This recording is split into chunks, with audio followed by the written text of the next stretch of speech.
The everyman who conquered Hollywood, picture a wisecracking bartender from New Jersey, a nobody with a crooked grin and a dream who became the face of action cinema and the heart of Hollywood. This is the story of Bruce Willis, the everyman who redefined stardom with Die Hard, charming the world with his grit, humor, and vulnerability. From TV's moonlighting to blockbuster triumphs like Pulp Fiction and The Sixth Sense, he was untouchable, a star who could do it all.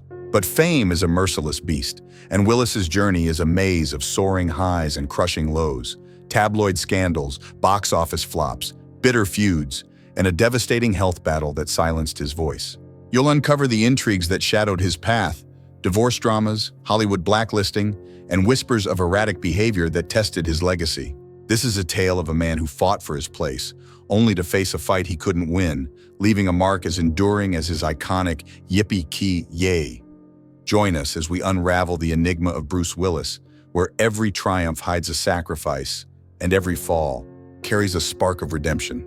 If you're hooked on stories that peel back the curtain on celebrity glory and grit, smash that like button and subscribe to our channel. We deliver the juiciest star sagas every day, brimming with drama, heart, and revelations. Now let's step into the spotlight and trace the rise and fall of Bruce Willis. Part 1, from bartender to blockbuster king.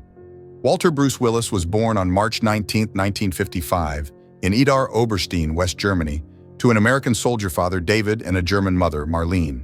Raised in Penns Grove, New Jersey after his family returned to the U.S., Willis was a shy kid with a stutter, mocked by classmates as Buck Buck. Drama class at Penns Grove High School was his salvation, where he found his voice through acting, the stutter fading when he performed.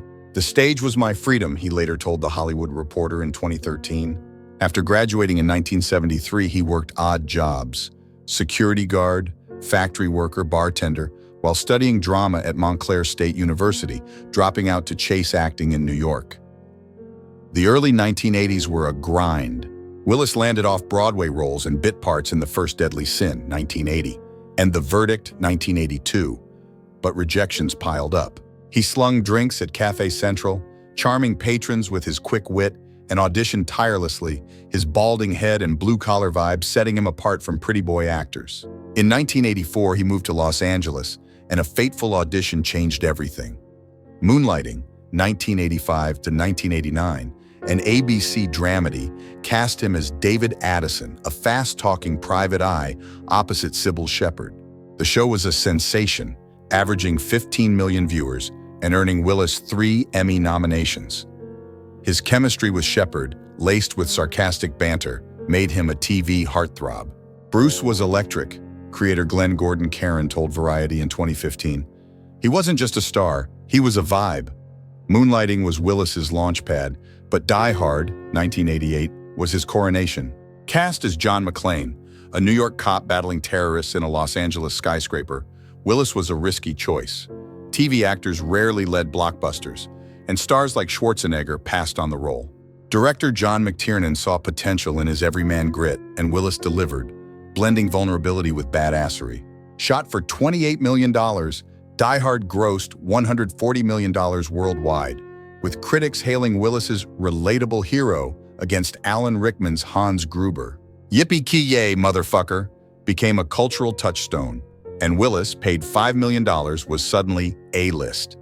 Ex-posts decades later, archived on forums, called McClane the ultimate action icon, cementing the film's legacy. The early 1990s were Willis's golden age. Die Hard 2, 1990, earned $240 million, and The Last Boy Scout, 1991, showcased his action comedy chops, grossing $60 million. He commanded $10 million per film, bought a ranch in Idaho, and partied with Hollywood's elite. His 1987 marriage to Demi Moore, fresh off St. Elmo's Fire, was tabloid gold, their power couple status amplified by the birth of daughters Rumor, 1988, Scout, 1991, and Tallulah, 1994. "Demi and I were unstoppable," Willis told people in 1995, grinning. He flexed his range in Pulp Fiction, 1994, playing a washed-up boxer for $800,000, helping Quentin Tarantino's indie hit gross $213 million and earned 7 Oscar nods. "Bruce brought soul to Butch," Tarantino told Variety. But cracks were forming. Willis's ego, fueled by fame, led to clashes. On Moonlighting, he feuded with Shepard, whose diva reputation matched his own, delaying production. A 1991 Vanity Fair profile hinted at tensions, with crew calling him arrogant. His side ventures flopped. His 1988 album, The Return of Bruno, sold 500,000 copies but was mocked. And his Planet Hollywood chain, co-founded with Stallone and Schwarzenegger, faced financial woes by 1995. Hudson Hawk, 1991. A $65 million passion project where Willis played a cat burglar, bombed at $17 million, with critics slamming its self-indulgent tone. Bruce thought he was untouchable, a producer told The Hollywood Reporter in 2013. He wasn't. Personal scandals loomed. Rumors of infidelity dogged his marriage, with tabloids like Lenta.ru reporting Willis's late-night partying with models. In 1993, a lawsuit from a former assistant alleged sexual harassment settled out of court but splashed across headlines. Willis denied wrongdoing, but the gossip fed a narrative of a star unraveling. His drinking, a constant since his bartending days, escalated, with friends noting sloppy behavior at Planet Hollywood events. "I was having too much fun," he admitted to The Guardian in 2006. By 1995, Die Hard with a Vengeance grossed $366 million, but Willis's off-screen antics, missing press junkets, clashing with director McTiernan, raised red flags. The industry began to shift. Action films faced competition from CGI spectacles, and younger stars like Keanu Reeves emerged. Willis's Color of Night, 1994, a $40 million erotic thriller, flopped at $19 million, mocked for its explicit scenes. Bruce's Picking Duds, a Variety op-ed noted. His marriage to Moore, strained by his absences and her rising fame in Ghost, teetered. In 1998, they separated, announcing a trial split that became permanent by 2000. Tabloids pounced, with PopcornNews.ru claiming Moore caught Willis with a co-star, a rumor both denied. "We grew apart," Willis told People, his voice flat. The divorce, though amicable, left him adrift, a single father navigating fame's fallout. The intrigues were mounting. Was Willis a victim of a changing industry, punished for his blue-collar bravado? Or had his own choices, ego, partying, risky roles, set the stage for a fall? As the 90s ended, the man who'd redefined action heroism stood at a crossroads. His legacy secure, but his future uncertain, with whispers of trouble growing louder. By the late 1990s, Bruce Willis was no longer just the wise-cracking hero of Die Hard. He was a Hollywood titan, his name synonymous with action blockbusters and increasingly daring dramatic roles. Yet the turn of the millennium brought challenges that tested his Midas touch. The years 1999 to 2009 were a roller coaster of career-defining highs and humbling lows, as Willis fought to redefine himself in a Hollywood shifting toward CGI spectacles and younger stars. Off-screen, his personal life, marked by a new love, co-parenting with an ex, and relentless gossip, became a tabloid feeding frenzy. This was Willis at his most versatile and vulnerable, a man chasing artistic respect while battling the intrigues that threatened to dim his star. Career highs, The Sixth Sense and beyond. In 1999, Willis stunned the world with The Sixth Sense, a psychological thriller directed by M. Night Shyamalan. Playing Dr. Malcolm Crowe, a child psychologist haunted by failure, Willis delivered a subdued, heartfelt performance, a far cry from John McClane's bravado. The film, shot for $40 million, grossed $672 million worldwide, becoming the second highest-grossing film of 1999. Its twist ending, I See Dead People, became a cultural phenomenon, earning 6 Oscar nominations, including Best Picture. Critics praised Willis's quiet intensity, with Roger Ebert noting, "He's not just an action star, he's an actor." X posts decades later, archived on forums, called it Bruce at his peak, with fans hailing his emotional depth. The success cemented Willis as a versatile leading man. He reteamed with Shyamalan for Unbreakable, 2000, playing David Dunn, a security guard discovering superhuman powers. The $75 million film grossed $248 million and earned a 70% Rotten Tomatoes score, with critics lauding Willis's stoic vulnerability opposite Samuel L. Jackson. Bruce carried that film, Shyamalan told Variety in 2019. Willis's $20 million paycheck reflected his clout, and he followed with Bandits, 2001, a quirky heist comedy with Billy Bob Thornton, grossing $67 million and showcasing his comedic roots. "I wanted to stretch," Willis told The Guardian in 2002. "Action's fun, but drama's forever." His action credentials stayed strong. Armageddon, 1998, a Michael Bay disaster epic, grossed $553 million, with Willis as a roughneck saving Earth from an asteroid. Tears of the Sun, 2003, a war drama, earned $86 million, though critics noted his predictable heroism. Sin City, 2005, a stylized noir, saw him play a grizzled cop, contributing to its $158 million haul and 77% Rotten Tomatoes score. Ex-fans, then early Twitter, loved his Sin City grit, with one 2005 post reading, "Bruce is the soul of noir, iconic." These roles kept Willis bankable, commanding $15.20 million per film, but the industry was changing, and not all his bets paid off. Box office flops and industry clashes. Willis's ambition led to stumbles. The Story of Us, 1999, a romantic drama with Michelle Pfeiffer, was a passion project meant to show his softer side. The $50 million film grossed just $58 million, with a 28% Rotten Tomatoes score and critics panning its sappy tone. "Bruce tries, but it's a snooze," Variety wrote. Heart's War, 2002, a WW2 drama, flopped at $33 million against a $70 million budget, with Willis's stoic colonel earning mixed reviews. "I took risks," Willis told Empire in 2007. "Some landed, some crashed." His ego, a growing issue, sparked trouble. On Heart's War, he clashed with director Gregory Hoblit over script changes, delaying production. A 2002 Hollywood Reporter piece hinted at tensions, with crew calling Willis demanding. The Whole Nine Yards, 2000, a mob comedy, was a hit at $106 million, but co-star Matthew Perry later revealed Willis's late-night partying disrupted shoots, a story echoed in Perry's 2022 memoir. Gossip swirled about Willis's drinking, with tabloids like Lenta.ru reporting boozy behavior at Planet Hollywood events, his failing restaurant chain.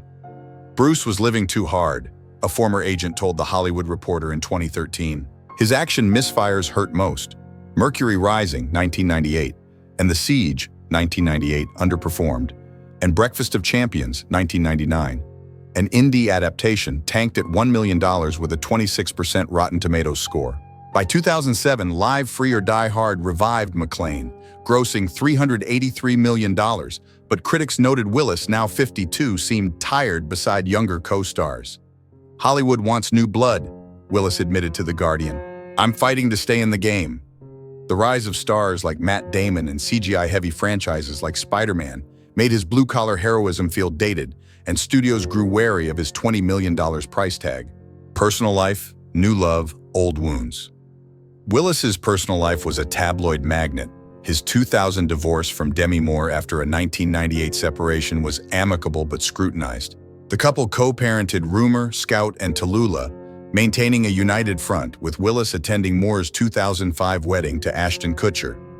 "Demi's my family," he told People in 2006. But gossip persisted.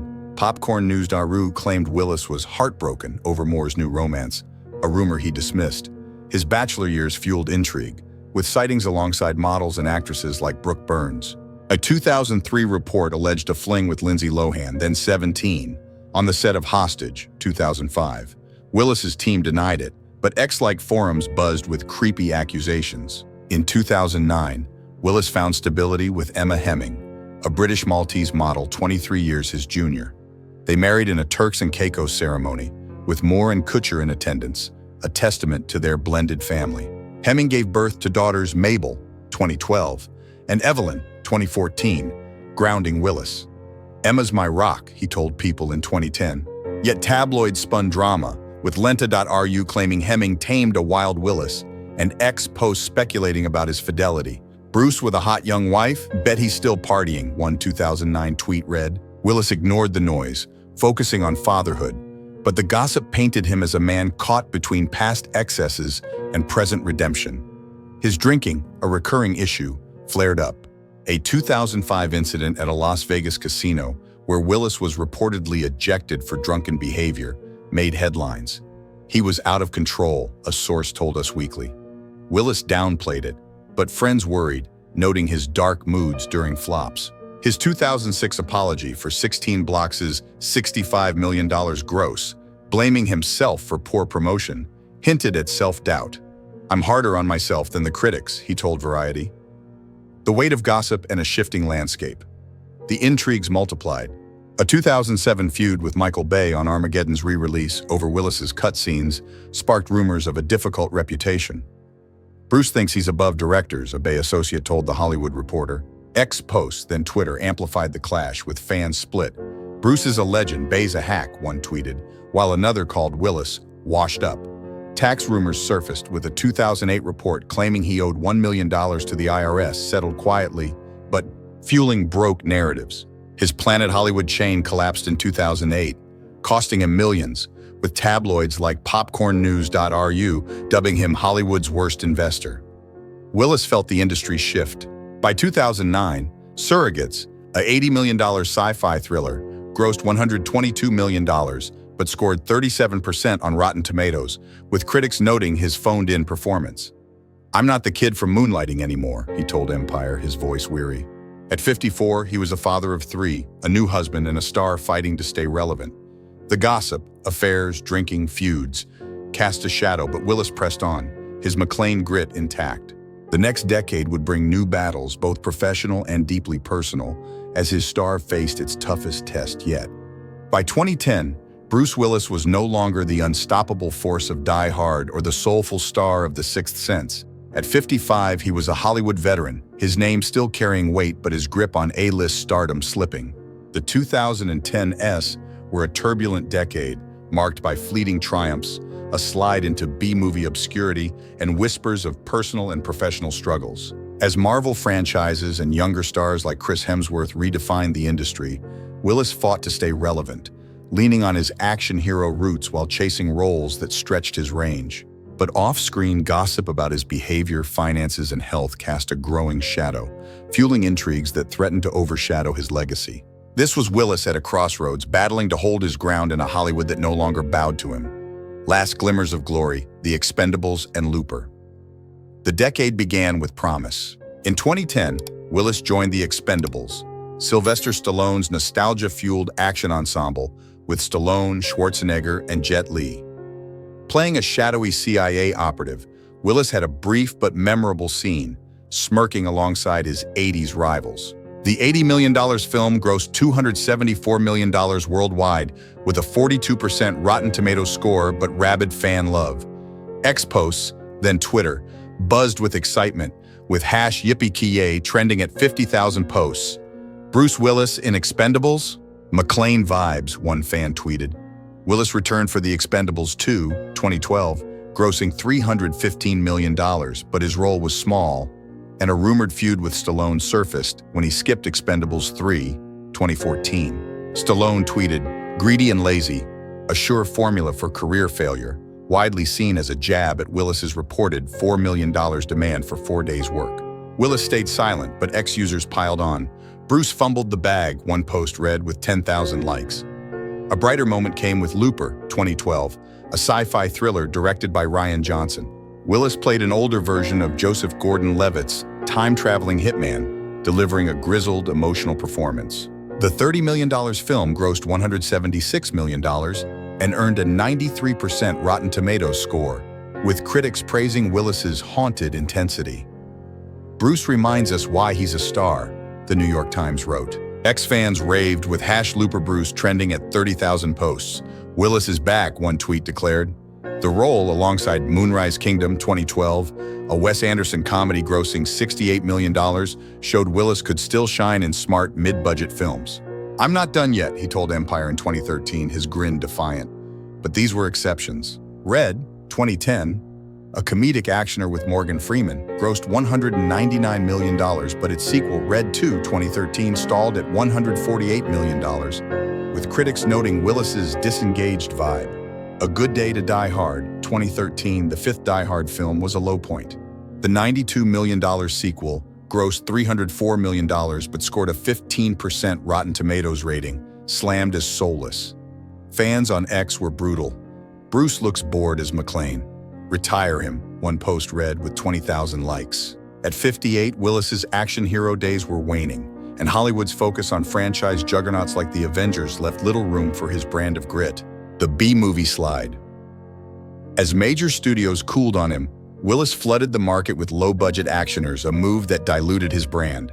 Between 2010 and 2019, he starred in over 20 direct-to-video or limited-release films, often shot in Eastern Europe for $5, $10 million. G.I. Joe. Retaliation 2013 was a rare blockbuster, grossing $375 million. But Willis's minor role as General Colton felt like a cameo, and critics ignored him. Films like The Prince 2014, Extraction 2015, and Fire with Fire 2012 were forgettable, grossing under $1 million each with Rotten Tomatoes scores below 10%. Bruce phones it in. A Variety review of The Prince sighed, noting his blank delivery. His work ethic was relentless. He'd shoot multiple films a year, often in a week, earning $1, $2 million per role. "I'm paying for my kid's future," he told The Hollywood Reporter in 2015, referencing daughters Rumor, Scout, Tallulah, Mabel, and Evelyn. But the output baffled fans. Ex-posts lamented the decline. "Why's Bruce doing these trash flicks? He's better than this," one 2016 tweet read with 15,000 likes.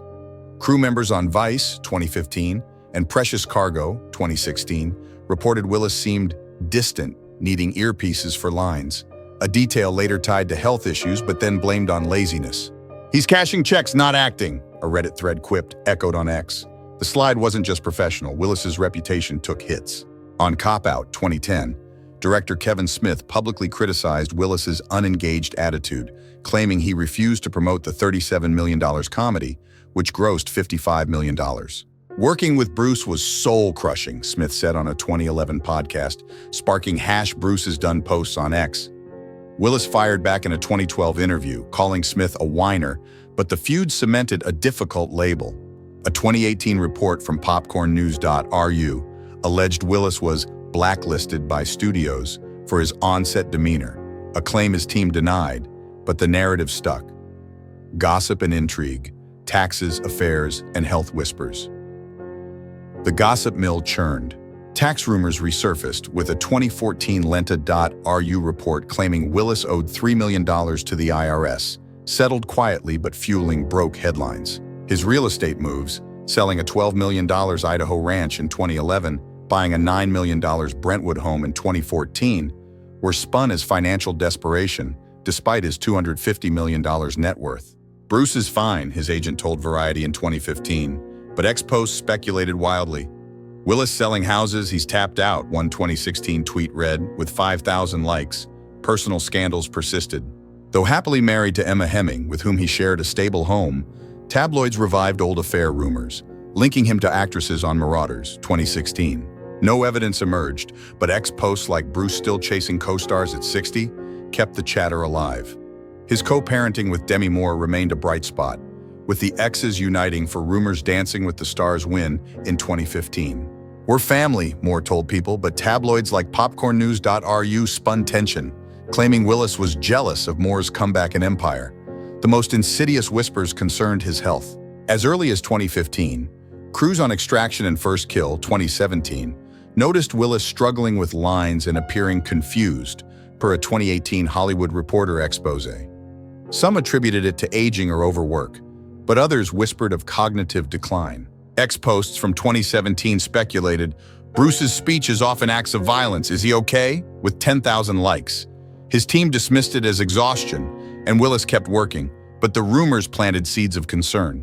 "I'm good," he told The Guardian in 2018, brushing off questions. But his gone appearance at Death Wish 2018 premieres fueled #Bruce health posts. A star in decline yet unbowed. By 2019, Willis was a paradox, a legend whose die-hard clips still dominated YouTube but whose new films vanished into streaming obscurity. Glass 2019, a Shyamalan sequel to Unbreakable, was a final mainstream hurrah, grossing $246 million with Willis reprising David Dunn. Critics gave it a 37% Rotten Tomatoes score, but fans on X cheered. Bruce and Samuel L. Jackson together? Epic, with 25,000 posts. Yet his B-movie grind, Trauma Center 2019, 10 Minutes Gone 2019, continued, each grossing under $500,000 with scores below 10%. "I'm still here," Willis told Variety in 2019, his voice gruff but resolute. The gossip, feuds, taxes, health loomed large, painting him as a faded star cashing in on past glory. His family, with Hemming and his daughters, kept him grounded, but Hollywood had moved on to franchise giants and charisma-driven newcomers. As the decade closed, Willis faced his toughest battle yet, one that would redefine his legacy in ways no one could predict. By 2020, Bruce Willis was a shadow of the action titan who defined a generation. At 65, his career had slid into B-movie obscurity, his name more tied to nostalgia than new triumphs. Yet the final years of his public life, 2020 to 2025, were not defined by Hollywood's spotlight, but by a far more profound battle. A fight against a relentless illness that stole his voice and ultimately his presence. As his family rallied around him and fans grappled with his decline, Willis faced his toughest role, not as John McClane, but as a man confronting mortality with quiet dignity. This is the closing chapter of a saga marked by grit, heartbreak, and an unshakable legacy, woven with the gossip and intrigue that both haunted and humanized a legend. The final films, a frenzied output. The early 2020s saw Willis push himself to the limit, churning out low-budget action films at a staggering pace. Between 2020 and 2022, he starred in 12 movies, including Breach, 2020, Cosmic Sin, 2021, Out of Death, 2021, and Assassin, 2023, most shot in days for $10 million budgets. These direct-to-video or streaming releases, often filmed in Puerto Rico or Georgia, grossed under $1 million each, with Rotten Tomatoes scores below 10%. Critics were merciless, with Breach 18% called a sci-fi snooze by Variety, and Cosmic Sin 3% dubbed unwatchable. X posts echoed the dismay. "Bruce deserves better than Out of Death. This hurts to watch," one 2021 tweet read, with 15,000 likes. Insiders later revealed Willis's frenetic pace was driven by a grim reality. He knew his health was failing. Crew members on Midnight in the Switchgrass, 2021, and Gasoline Alley, 2022, noticed severe memory issues, with Willis relying on earpieces for lines and struggling to recall scenes, per a 2022 Los Angeles Times report. Directors simplified his roles, using body doubles for action and cutting dialogue. Bruce was pushing to work while he could, a producer told The Hollywood Reporter in 2023. His $1.2 million fees per film supported his family, wife Emma Hemming, daughters Mabel and Evelyn, and adult daughters Rumor, Scout, and Tallulah, securing their future. Fans, unaware of his condition, grew frustrated. X-posts tagged #BruceRetire spiked in 2021, with 20,000 posts lamenting his phoned-in performances. "Why's Bruce doing these garbage movies?" one tweet asked. Others defended him, sensing something amiss. "He doesn't look right in Survive the Night. Praying for him," a 2020 post read with 10,000 likes. His last film, Assassin, 2023, marked his final screen appearance, a poignant exit as a retired operative. Released on VOD, it grossed under $500,000, but fans on X rallied with #ThankYouBruce, sharing die-hard clips and memories. The Diagnosis, a heartbreaking revelation. In March 2022, Willis's family dropped a bombshell. He was retiring from acting due to aphasia, a neurological condition impairing his speech and comprehension. The announcement, posted on Instagram by Hemming, Moore, and his daughters, was raw. Bruce has been experiencing cognitive issues and has recently been diagnosed with aphasia, which is impacting his ability to continue his career. X exploded with #BruceWillis, amassing 1 million posts, from tributes, "He's the reason I love movies," to health speculation. Aphasia? Is it dementia? The news explained his recent struggles, silencing critics who'd mocked his B-movie output. In February 2023, the family shared a graver update. Willis had been diagnosed with frontotemporal dementia, FTD, a progressive brain disorder affecting behavior and language. "Bruce's condition has progressed," Hemming wrote, detailing his loss of verbal ability and increasing dependence. FTD, rare and incurable, hit hard, with Hemming noting, "He's not the Bruce we knew, but he's still here, still ours." X posts surged with #StayStrongBruce, reaching 500,000 as fans shared Sixth Sense GIFs and messages of love. "He gave us McClane, now we give him support," one tweet read, with 25,000 likes. The diagnoses ended the gossip about laziness. Crew testimonies from 2015, 2021, once dismissed, were reframed as early FTD signs. A 2023 Variety expose revealed Willis's team had shielded him, limiting shoots to 2 days and using digital effects to mask his condition. He wanted to work, Hemming told People in 2023. It was his passion. Tabloids like Lenta.ru shifted from scandal to sympathy, but some ex-users speculated wildly. Was Bruce sick during Glass? Explains his vibe, a 2023 post read with 5,000 likes. The family urged privacy, but the public's fascination persisted, a mix of grief and intrigue, family support and public intrigue. Willis's family became his fortress. Hemming, now his primary caregiver, balanced raising Mabel and Evelyn with advocacy, launching a 2024 FTD awareness campaign that raised $1 million. "I'm fighting for Bruce and others," she told Vogue in 2024. More, Rumor Scout and Tallulah rallied, sharing caregiving duties and posting nostalgic photos, Willis laughing with his daughters circa 2000. "He's still dad," Rumor told People in 2024, describing his love for music and smiles despite his silence. Their blended family, once tabloid fodder, became a beacon of unity, with Moore's ex, Ashton Kutcher, donating $500,000 to FTD research. Gossip lingered, though softer. Tabloids like PopcornNews.ru speculated about Willis's finances, claiming his $250 million fortune was dwindling due to medical costs. A rumor Hemming debunked. "We're secure," she told Forbes in 2024. Ex-posts revived old scandals, his 2005 casino incident, alleged affairs, prompting #Leave Bruce Alone trends with 30,000 posts defending him. "Let the man rest, he's a legend." A 2024 rumor sparked by a blurry ex-photo of Willis in a wheelchair fueled #Bruce health debates, but Hemming clarified he used mobility aids for comfort, not necessity. Hollywood's response was mixed.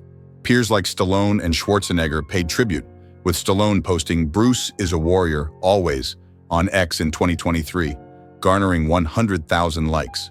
But Willis's 2021 Golden Raspberry Worst Performance Award for his B-movies, rescinded post-diagnosis, exposed the industry's prior cruelty. "They mocked what they didn't understand," director M. Night Shyamalan told Variety in 2023, tearfully praising Willis's courage. A poetic close, the everyman's legacy. As April 2025 neared, Bruce Willis was a man apart from the world that once adored him. His Los Angeles home, filled with the chatter of his daughters and the strum of his old guitar, was his sanctuary where he was Bruce, not a headline. His films, Die Hard, Pulp Fiction, The Sixth Sense, lived on, streaming endlessly, their lines quoted by millions. His family, led by Hemming's fierce love, shielded him from a world still hungry for his story, their updates rare but warm. "He's here, and that's enough," Hemming wrote on Instagram in March 2025. Willis's saga was a mirror for fame's brutal cost. He'd been an everyman who conquered Hollywood, only to be chewed up by its machine, punished for his bravado, mocked for his stumbles, and finally silenced by illness. His feuds, his drinking, his relentless work ethic had fueled gossip, but they also revealed a man who lived fully, flaws and all. "I did it my way," he'd said in a 2019 Variety interview, his last before aphasia took his voice. That way, messy, bold, human, defined him. Redemption for Willis wasn't about a final film or a cleared name. It was in the love that surrounded him. Hemming's hand in his, Rumor's bedtime stories to Mabel, Moore's quiet visits. It was in the fans who flooded X with #Bruce Forever, sharing moonlighting clips and McClane one-liners, their posts a digital monument to a star who never quit. "He's my hero," a 2025 tweet read with 50,000 likes, echoing millions. The world kept turning, its gossip fading to whispers. Hollywood moved on, but Willis's shadow loomed. Every action hero owed him a debt, every yippee-ki-yay a nod to his fire. Bruce Willis, the bartender from Jersey, the king of Nakatomi Plaza, was still fighting, not with fists, but with presence, his legacy carved in celluloid and hearts, a story that refused to end.